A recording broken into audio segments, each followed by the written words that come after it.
और रेस्ट के दिन और आदमी व्यस्त होता है, लेकिन उसमें अपना कीमती समय अगर निकाले हैं तो आप ये क्लियर हो जाता है इस कंपनी के विषय में अपने परिवार के लिए या समाज के लिए कुछ अलग करने की प्रेरणा रखते हैं। यस या नो? तो बधाई देना चाहिए, एक जोरदार ताली अपने लिए बजा लीजिए।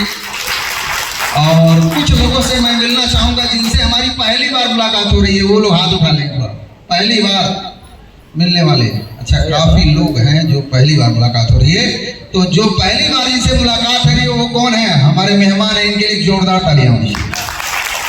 कहा जाता है अतिथि देव, अतिथि हैं जो लोग पहली बार मुलाकात कर रहे हैं, जो दूसरी बार कर रहे हैं, तीसरी बार कर रहे हैं, वो कहीं ना कहीं सिस्टम के विषय में और हमारे विषय में कुछ ना कुछ जानते हैं। तो तैयार है जानने के लिए? बहुत सारे देर से बैठे होंगे, कई घंटे से लोग बैठे हुए हैं और सोच रहे होंगे कब जाने का मौका मिलेगा। यस या नो? कितने लोग धैर्य की सीमा पार हो गई होगी, लेकिन वास्तव में आप लोगों को झुक के मैं सलाम करता हूं आपके पेशेंस के लिए कि इतना समय आपने दिया। तो बहुत बहुत बधाई आपको इतना कीमती समय देने के लिए।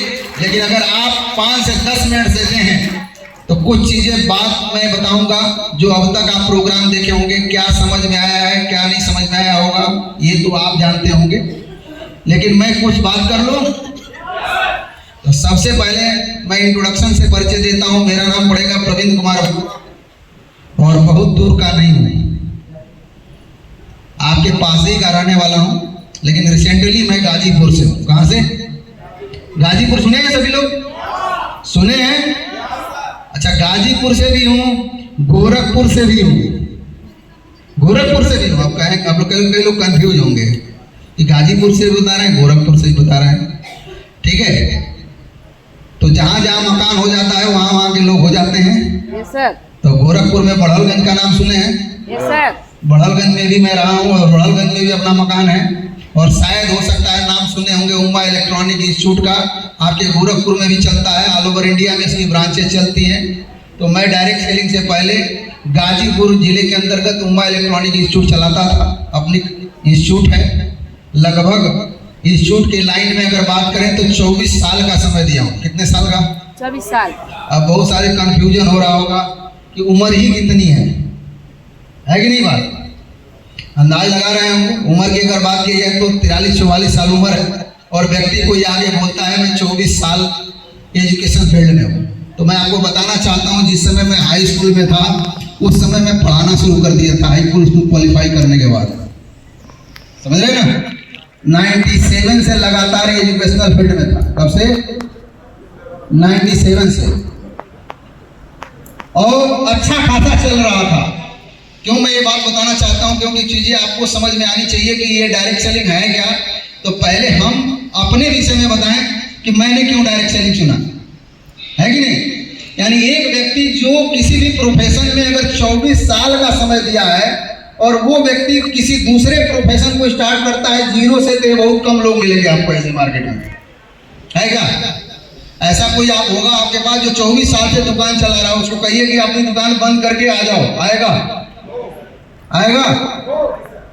सोचिए, एक व्यक्ति 24 साल 30 साल से चला रहा है, उसकी कई पीढ़ियां वही दुकान चला रही है, फिर भी प्रोफेशन चेंज नहीं होता है। क्योंकि उसको डर लगता है कि पता नहीं दूसरे प्रोफेशन में जाऊंगा तो सक्सेस होऊंगा कि नहीं होऊंगा। क्योंकि जो 24 साल से प्रोफेशन है उसमें तो हमने अनुभव लिया है ना, लेकिन नया कोई चीज स्टार्ट कर रहे हैं तो उसमें अनुभव कम होगा।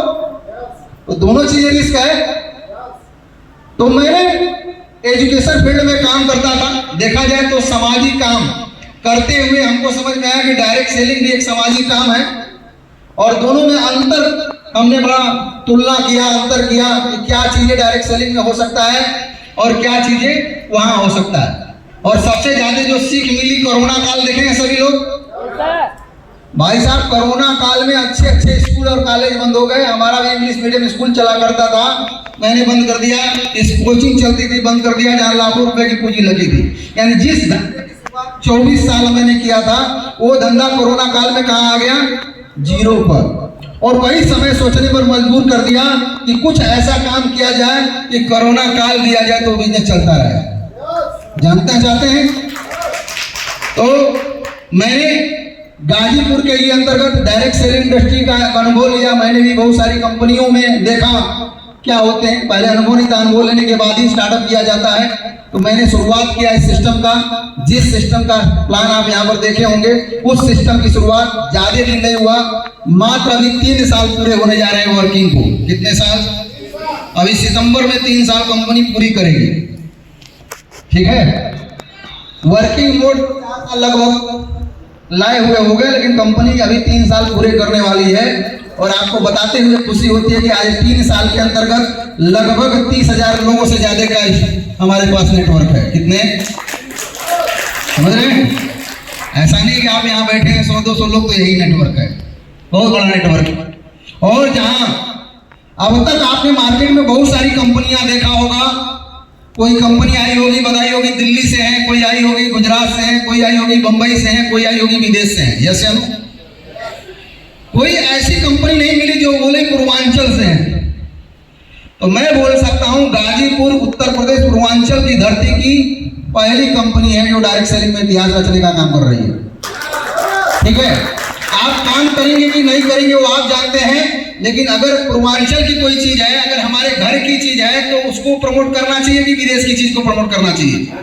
तो पहले आप इस चीज को समझिए कि हम किसी अगर विदेश की कंपनी में काम कर रहे हैं तो अपने घर का पैसा विदेश में भेज रहे हैं, अगर अपने घर की कंपनी काम कर रहे हैं तो विदेश का पैसा अपने घर में लाने का काम कर रहे हैं। तो ये आपको डिसाइड करना है कि हम किस कंपनी में काम करना चाहते हैं। समझ रहे हैं कि नहीं समझ रहे? लेकिन आपके दिमाग में जितने लोग नए होंगे, एक चीज नहीं समझ में आई होगी, ये कौन सा कार्यक्रम चल रहा है, लोग तालियां बजा रहे हैं, फूल माले पहन रहे हैं, कोई बुक्के पकड़ा रहा है। यस या नो?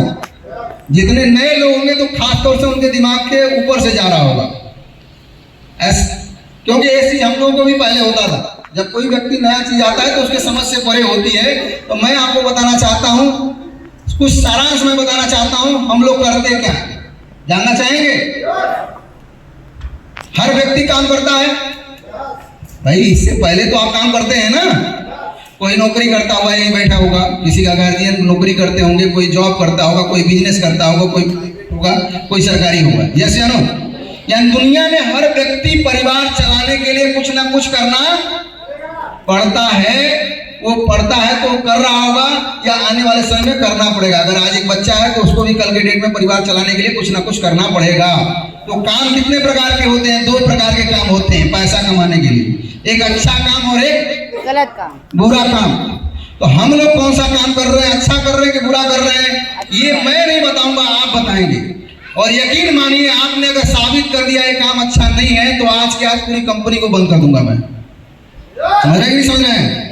अच्छा काम होगा तो कंपनी चलेगी। अगर आप ये साबित कर दिए बुरा काम है तो कंपनी को बंद करने के लिए तैयार हूं। तो जानना चाहते हैं अच्छा है कि बुरा है?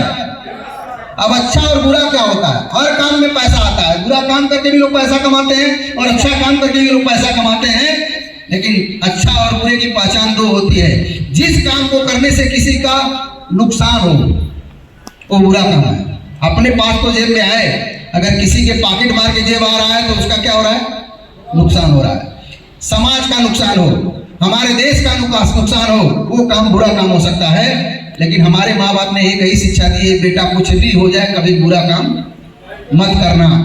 वहीं पर हमारे जो ये लोग हैं, जितने भी फाइटर यहाँ पर स्टेज पर आए थे, यहाँ पर एक तरफ से लोग पैसा कमाने के लिए अलग अलग प्रकार के कृत्य करते हैं। आज मेडिकल साइंस के नाम पर, मैं कोई अगर मेडिकल साइंस होगा तो बुरा नहीं मानेगा, मैं आपको बताना चाहता हूँ, जहां पर डॉक्टर को भगवान का दूसरा रूप माना जाता है मेरे दोस्त, वहां पर ऐसे ऐसे डॉक्टर के यहाँ किडनी की रैकेट पकड़ी जाती है। सुने होंगे कि नहीं?